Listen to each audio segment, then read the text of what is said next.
Hello दोस्तों, welcome back to रोन channel science Pankaj. जैसा कि आप सभी को पता है, हमारा चैनल जो है वो DSSS हो या KVS NVS जो भी टीचिंग जॉब रिलेटेड वैकेंसीज़ वगैरह आती हैं उसकी एक प्रिपरेशन कराता है। और इनिशियल डेज पे वी स्टार्टेड विद साइंस, हम साइंस पर काम कर रहे थे, but over the time we have shifted to other subjects also. हमने मैथ्स की भी तैयारी लोगों को कराई है। और अब जैसा कि NVS KVS का Tier 1 का एग्ज़ाम जो है 10 और 11 तारीख को लाइंड अप है, उसके रिगार्डिंग हम प्रिपरेशन करा रहे हैं काफ़ी टाइम से, और जिसमें हमारी सीरीज़ चल रही है विच इज़ कंप्यूटर लिटरेसी।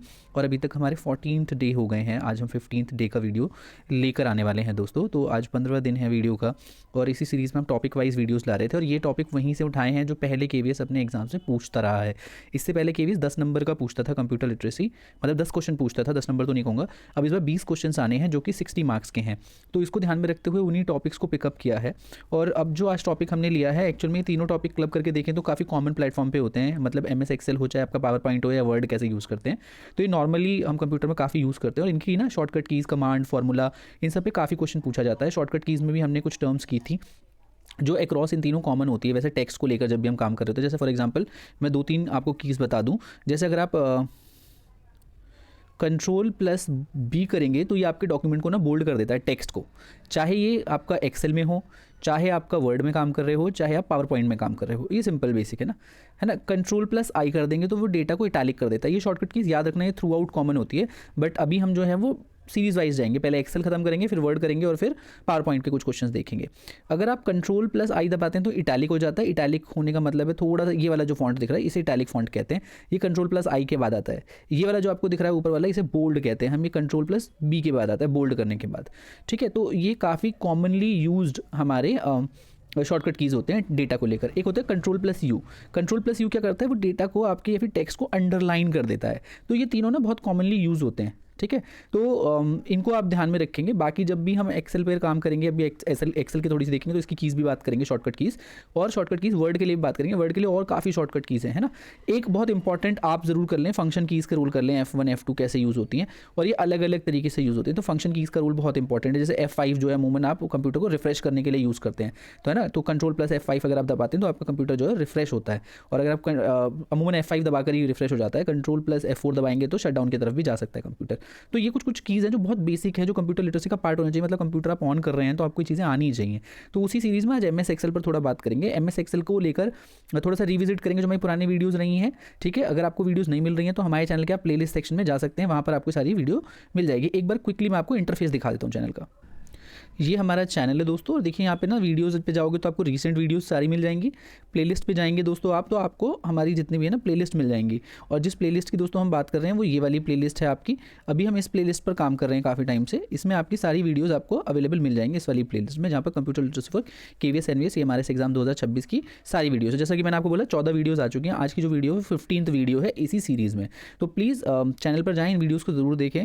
और जो रिसेंट वीडियोज़ में है इस वाली वीडियो को ज़रूर देखें। प्रोराटा स्कोर, अगर आपने DSSB का एग्जाम दिया है और आपको अपना आइडिया लगाना है और आप समझना चाहते हैं कि मार्क्स जो ड्रॉप क्वेश्चन है वो कैसे जाते हैं, उसका आपको यहाँ से आइडिया मिल जाएगा। बाकी सारी जो वीडियोज़ हैं वो भी तो कंप्यूटर लिटरेसी पर ही फोकस्ड है, फुल्ली वहीं पर फोकस्ड है। एक स्ट्रैटेजी वीडियो भी लाएंगे कि आपके पास एक हफ्ते के अंदर कितना टाइम बचा है, आप KVS की कैसे प्रिपरेशन करें। बिना टाइम वेस्ट करें फटाफट से आज की वीडियो शुरू करते हैं। MS Excel के बारे में जान लेते हैं, MS Excel में क्या क्या पॉसिबिलिटीज़ हैं। जी, MS Excel, तो MS Excel क्या है? It's a spreadsheet application. जैसे कि आपको पता होगा इसे स्प्रेडशीट भी कहते हैं। और अगर आप देखें तो ओपन सॉफ्टवेयर के केस में अगर आप देखना चाहें, जैसे लाइव स्प्रेडशीट जिन्हें हम कहते हैं, वो आपकी गूगल शीट्स होती हैं। गूगल शीट क्या है, ये कोलैबोरेटिव शीट्स कही जाती हैं। तो गूगल का ना हर एक, जैसे जितने भी माइक्रोसॉफ्ट के एक्सेल हैं, वर्ड है ना, सबका आपको एक गूगल वर्जन मिल जाएगा। जैसे गूगल शीट हो गई, गूगल डॉक्स हो गई। इसमें क्या होता है, multiple people can come and work together. ऐसे ही गूगल का अपना प्रेजेंटेशंस करके भी है, तो वो भी आप देख लें। तो ये लाइव डॉक्यूमेंट्स कहे जाते हैं। इनमें क्या है कि साथ में लोग एडिट करते हैं। तो स्प्रेडशीट्स जो है ना, तो MS Excel का जो गूगल वर्जन है उसे गूगल शीट्स के नाम से भी कहते हैं। तो ये आप याद रखिएगा, ठीक है। और बाकी क्या है MS Excel? MS Excel कुछ नहीं है, ये एक स्प्रेडशीट एप्लीकेशन है जो यूज़ की जाती है डेटा को स्टोर करने के लिए और परफॉर्म कैलकुलेशन या फिर चार्ट्स बनाने के लिए। इन सब के लिए यूज़ होती है आपकी MS Excel। दूसरा इसका अगर आपको ये तो इसे हम बोलते हैं इसका इंटरनेट वर्जन है, इसे हम बोलते हैं लाइव डॉक्यूमेंट वर्जन, या फिर हम कह रहे हैं कि इसका ये ऑनलाइन वर्जन है गूगल शीट। MS एक्सेल का ना आई से ओपन ऑफिस वर्जन, क्योंकि MS एक्सेल माइक्रोसॉफ्ट का है तो वो पेड सब्सक्रिप्शन में आएगा। जो ओपन सोर्स होते हैं उसमें आपका आएगा लिब्रे ऑफिस, ये याद रखिएगा, ये पूछ लेते हैं आपसे ना, तो लिब्रे ऑफिस को आप याद रखें। लिब्रे ऑफिस के अलावा एक और ऑप्शन है जो ओपन सॉफ्टवेयर में ही आता है, तो ये ओपन एक्सेल शीट्स कहीं जाती हैं, open software similar to MS Excel कहे जाते हैं। दूसरा है अपाचे ओपन ऑफिस कैल्क, है ना, CAL से याद रखें, जहाँ पे CALC आएगा ना कैल्क, इसका मतलब है ये शीट्स की बात हो रही है। तो दूसरा है अपाचे ओपन ऑफिस, ठीक है, इसमें आपको शीट्स मिल जाती हैं। तो लिब्रे ऑफिस कैल और अपाचे ओपन ऑफिस कैल, ये दोनों आपके जो हैं वर्क करते हैं एक ओपन सोर्स की तरह, जिसका आपको कोई पेड सब्सक्रिप्शन नहीं देना होता, और आप इन्हें MS एक्सेल की तरह ही यूज़ कर सकते हैं। तो क्या है इसमें काम, क्या आपका स्टोर करते हैं आप डेटा को कॉलम में, रो में, कैलकुलेशन कर सकते हैं इसमें, और शीट्स को चार्ट्स इसके आप बना सकते हैं इसमें, ठीक है। अब देखिए न्यू वर्जन और ओल्ड वर्जन दो है ना, XLS SX यूज़ होता है, दूसरा .XLS, ये फाइल एक्सटेंशन है। इन एक्सटेंशंस को याद रखेंगे, जब हमने एक्सटेंशंस वाली वीडियो की थी तो उसमें भी इसका जिक्र हमारा हुआ था कि जो इनमें से, और .CSV भी याद रखेंगे, इट इज़ ऑल्सो एक्सेल में ही वर्जन होता है। फुल फॉर्म कमेंट सेक्शन में आप मुझे बताइए CSV की फुल फॉर्म क्या होती है, ठीक है। एक्सेल का स्ट्रक्चर देखिए कैसा होता है, एक वर्कबुक फॉर्म में होता है, आप को यहाँ दिखा भी सकते हैं अगर आप गूगल शीट देखते हैं, ठीक है। तो उसमें आपको इसका वर्जन जो है वो कैसा दिखेगा, इसमें कुछ रो होते हैं, कॉलम्स होते हैं, और सेल्स के नाम होते हैं। ये देखिए गूगल शीट मैंने यहाँ पे भी खोली हुई है, अनटाइटल्ड है, कोई नाम नहीं है इसका, है ना। तो यहाँ देखिए इन्हें बोलते हैं रो और कॉलम, ठीक है। ये जो आपके A B C D जिन पे मैं क्लिक कर रहा हूँ, दीज आर कॉल्ड कॉलम्स, और इन सबको हम बोलते हैं रो। 1 2 3 4 5 6 ये सारी क्या है, रो।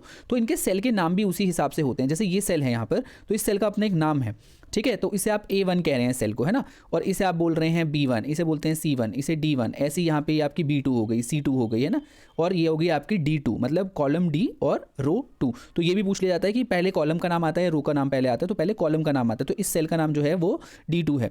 कोई भी फॉर्मूला आप यूज़ करते हैं तो आप इक्वल टू का साइन यहाँ पर यूज़ करते हैं अमूमन। जैसे मान लीजिए मुझे यहाँ पे एक डेटा सेट मैंने यहाँ लिखा है 5 लिख देते हैं थोड़ी देर के लिए, मान लीजिए 50 लिखा है यहाँ पर, और इस वाले सेल में मैंने लिखा है 68। तो अगर मुझे इन दोनों को जोड़ना है तो मैं इक्वल टू लिखूंगा, देखिए जैसे ही मैं इस पर क्लिक करूंगा ना तो B2 आ गया, मतलब B2 का डेटा लेना है मेरे को, ठीक है। और उसमें मुझे यहाँ पे जो दोस्तों प्लस करना है, तो ऐसे ही आप यहाँ शीट में जैसे इसको ले सकते हैं, जैसे A6 मुझे इसमें जोड़ना है, या फिर इस सेल का नाम मैं कहूँ तो इस तरीके से आप सेल को देख सकते हैं। सेल का नाम है C12, मतलब C12 सीट जो है ये सेल यूज़ हो रहा है। तो इस तरीके से आप गूगल शीट में जो है आप डेटा को देख सकते हैं कई तरीके से, ठीक है। अब देखिए यहाँ बोल्ड, इटैलिक, अंडरलाइन सब कुछ यहाँ पर ऑप्शन होता है, जो मैं आपको थोड़ी देर पहले बताया था। सो यहाँ पर रोज़ हैं, कॉलम्स हैं, और सेल के नाम मैंने आपको बताया A1 B2 कैसे लिखे जाते हैं, पहले कॉलम का नाम फिर रो का नाम। तो सेल एड्रेस क्या बोलते हैं, कॉलम प्लस रो कहते हैं, मतलब पहले कॉलम और फिर रो। सेल एड्रेस बोलते हैं इस चीज़ को, मतलब किसी सेल का जो एड्रेस है उसके कॉलम और रो के नाम से उसको एड्रेस दिया जाता है, पता चलता है किसी शीट में। वर्कबुक कह रहे हैं कि वर्कबुक के अंदर बहुत सारी वर्कशीट्स हो सकती हैं, है ना, तो combination of many worksheets is called workbook, ठीक है। डिफ़ॉल्ट बिहेवियर जो है ज़्यादातर क्या होता है, टेक्स्ट को लेफ्ट अलाइन कैसे करते हैं, नंबर को कैसे करते हैं, ठीक है। फॉर्मूला बहुत पूछे जाते हैं, फॉर्मूला जैसे आपका एडिशन का, सब्ट्रैक्शन का, है ना, तो ये फॉर्मूलाज नॉर्मल है। जैसे सम का फॉर्मूला क्या होता है इस तरीके से, तो कॉमन एक्सेल फॉर्मूला क्या है, देखिए टोटल करना है तो सम वर्ड यूज़ करेंगे, मीन निकालना है तो एवरेज यूज़ करेंगे, काउंट नंबर यूज़ करना है तो काउंट की कमांड यूज़ करेंगे, किसी का लार्जेस्ट आपको निकालना है, लार्जेस्ट वैल्यू, तो आप मैक्स वर्ड यूज़ करेंगे। और ये ब्रैकेट जो यहाँ पर है दोस्तों, इस ब्रैकेट के अंदर आप एक्चुअल में सेल डालते हैं, कौन सी सेल से कौन से तक का आपको सम चाहिए, और उनके बीच में याद रखिए कोलन यूज़ करते हैं आप।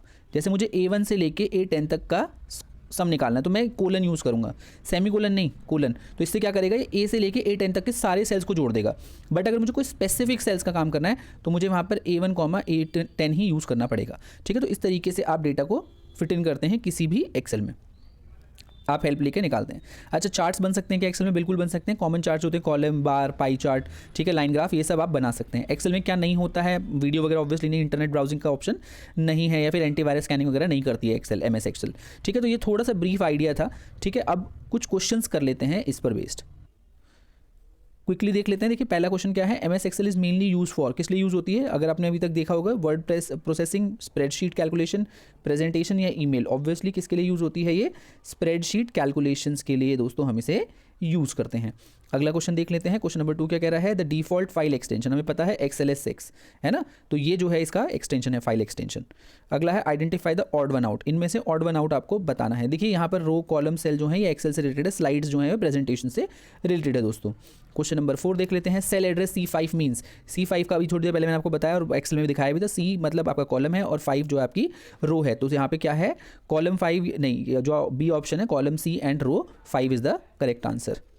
क्वेश्चन नंबर 5 देख लेते हैं, by default numeric data is Excel is aligned. देखो बड़ा इंटरेस्टिंग है, इस चीज़ को याद रखना, जो एक्सेल में हम जब नंबर डालते हैं ना तो वो किस साइड अलाइन होते हैं, और जब हम यहाँ कहने का मतलब जैसे मान लो अभी हमने सेल दिखाई थी आपको, ठीक है, अभी थोड़ी देर के लिए मैं दोबारा से एक्सेल अगर आपके सामने खोलूँ और मान लीजिए ये मेरी ब्लैंक एक्सेल जैसे यहाँ पर है भी है, यहाँ पे देखिए, तो जैसे मैंने देखिए यहाँ आपके सामने ही है, जब मैं नंबर डाल रहा हूँ तो नंबर देखिए कहाँ लाइन होते हैं। मैं अगर इसमें कोई नंबर डाल रहा हूँ, सपोज करिए मैंने 30 डाला, तो ये कहाँ को चला जाएगा, ये लेफ्ट चला जाएगा, राइट चला जाएगा, ये बाय डिफॉल्ट राइट जा रहा है। और अगर मैं यहाँ पे कोई नंबर डाल रहा हूँ तो देखिए मतलब लेटर डाल रहा हूँ तो वो लेफ्ट की तरफ अलाइन है, और अगर मैं कोई नंबर डालता हूँ तो राइट की तरफ उसकी अलाइनमेंट है, मतलब सेल के अंदर कहाँ खिसक जाते हैं।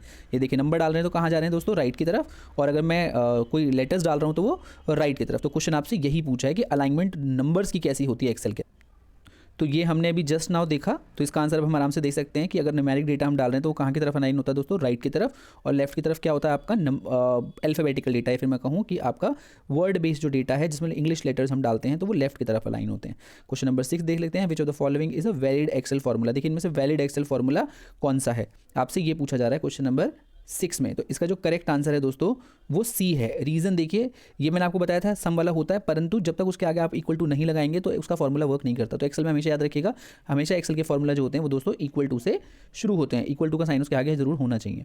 क्वेश्चन नंबर 7 आपसे पूछ रहा है, which function is use to find the total numbers. तो ऑब्वियसली इसके लिए काउंट फंक्शन हम यूज़ करते हैं, या फिर सॉरी टोटल नंबर पूछना है ना, टोटल नंबर्स मतलब जोड़ने के लिए कह रहा है, तो आपका इसका करेक्ट आंसर होगा सम, ठीक है, काउंटिंग नहीं करा रहा है।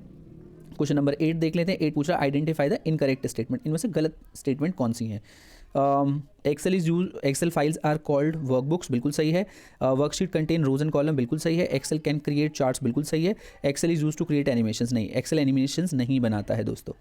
क्वेश्चन नंबर 9 देख लेते हैं, मैच द फॉलोइंग। अभी तक मैंने सारे मैच द फॉलोइंग आपको दिए हैं, तो फिर से कमेंट सेक्शन में आप बताइए क्वेश्चन नंबर 9 का आंसर दोस्तों क्या होगा, आपको मुझे कमेंट सेक्शन में बताना है। मैच द फॉलोइंग है, सम किस लिए यूज़ होता है, मैक्सिमम किस लिए यूज़ होता है और एवरेज किस लिए यूज़ होता है। क्वेश्चन नंबर 10 देख लेते हैं, which of the following is not a chart type in Excel. इनमें से चार्ट टाइप कौन सा नहीं है दोस्तों, पाई, कॉलम, बार या स्लाइड। तो ऑब्वियसली तीनों जो हैं ये ऑप्शन है चार्ट के, स्लाइड जो है वो चार्ट का ऑप्शन नहीं है। क्वेश्चन नंबर 11 देख लेते हैं, अ worksheet is a pair of. Worksheet is a pair of, आपसे ये पूछा है, तो worksheet is a pair of workbook, है ना, तो वर्कबुक जो होंगी वो वर्कशीट्स के एल से बनेंगी।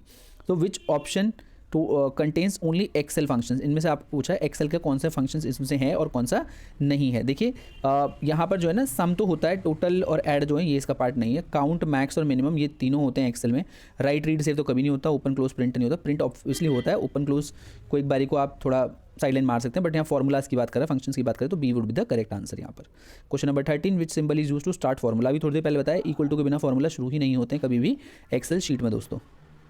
क्वेश्चन नंबर 14 देख लेते हैं, identify the odd one out. इनमें से ऑड वन आउट पूछा है, मैंने थोड़ी देर पहले आपको बताया था। इनमें से कोई 3 जो है वो एक्सेल के एक्सटेंशन है, एक नहीं है। कमेंट सेक्शन में बताइए 14 का आंसर क्या होगा। क्वेश्चन नंबर आज का लास्ट क्वेश्चन देख लेते हैं, Excel is best used for. Excel best किस लिए यूज होती है, लेटर लिखने के लिए, designing poster, data analysis, playing music. सीधी सीधी बात है, डेटा एनालिसिस। बाकी तीनों के लिए एक्सेल हम यूज़ नहीं करते हैं। तो दोस्तों ये आज के हो गए हैं एक्सेल के 15 क्वेश्चन।